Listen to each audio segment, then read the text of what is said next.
Shalom, shalom bien-aimés, que le Seigneur vous bénisse ce matin. Que tous vos projets aboutissent dans le nom de Jésus-Christ. Ce matin, nous avons un encouragement à partager sous le thème « La foi aux Écritures ». Nous lisons dans 1 Thessaloniciens, le chapitre 2, le verset 13, il est écrit « C'est pourquoi nous rendons continuellement grâce à Dieu de ce qu'en recevant la parole de Dieu que nous vous avons fait entendre, vous l'avez reçue non comme la parole des hommes, mais ainsi qu'elle est véritablement comme la parole de Dieu qui agit en vous, qui croyez. » Bien-aimés, la foi vient de ce que l'on entend et ce que l'on entend vient de la parole de Dieu. Romains 10, le chapitre 17. En ce temps de crise mondiale où le monde connaît des guerres, des troubles sociopolitiques, la famine, la disette, la flambée des prix, la rareté de certaines denrées alimentaires et voire même la vie chère et des maladies qui sévissent tous les jours, nous avons besoin d'être rassurés. N'ayons pas foi à n'importe quoi, à n'importe quel message. Nous n'ignorons pas que le message de l'État, les instructions données par les chefs des nations, nous ne pouvons pas ignorer ces messages. Mais mettons notre foi dans les Écritures, dans la parole de Dieu, qui nous donne la véritable foi, la foi qui sauve, selon Romains 10, 17. Affermissons notre foi par la méditation de la parole de Dieu, nuit et jour, pour agir fidèlement selon ce qui est écrit, comme nous le déclare Josué 1, 8.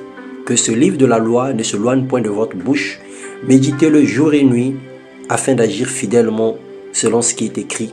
Car c'est alors qu'on réussira, c'est alors qu'on aura le succès. Alors le Seigneur nous encourage ce matin. Que le Dieu de l'espérance vous remplisse de toute joie et de toute paix dans la foi, pour que vous abondiez en espérance par la puissance du Saint-Esprit.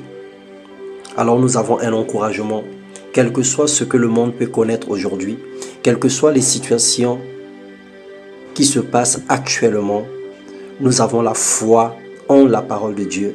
Nous avons placé notre confiance dans les Écritures. Car si l'Éternel ne bâtit, celui qui bâtit, bâtit en vain. Si l'Éternel ne garde, celui qui garde, garde en vain.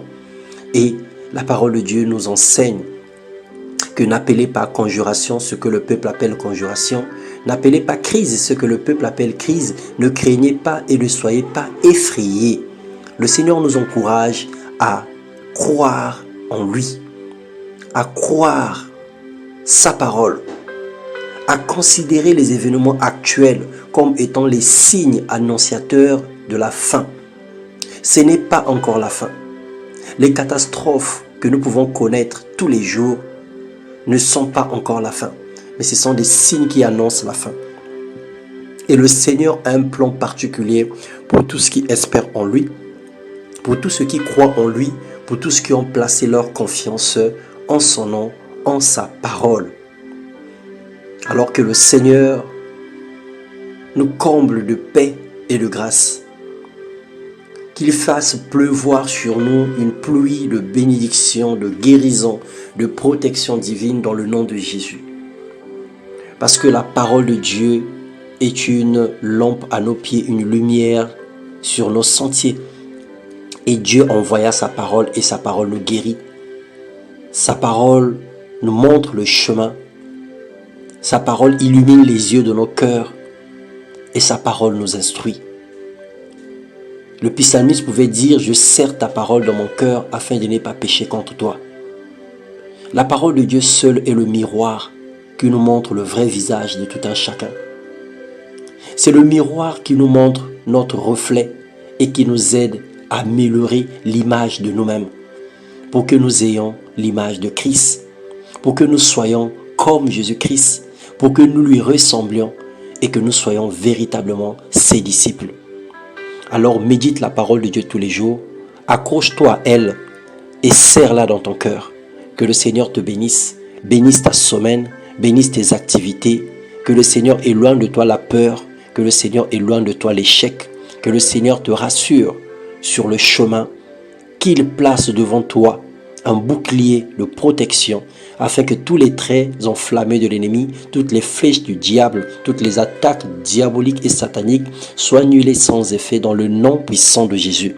Garde espoir, garde la foi, fixe tes regards vers le Seigneur, lève les yeux vers le ciel et attache-toi à la promesse que le Seigneur t'a donnée. Même si elle tarde, attends-la, parce qu'elle s'accomplira et elle s'accomplira certainement.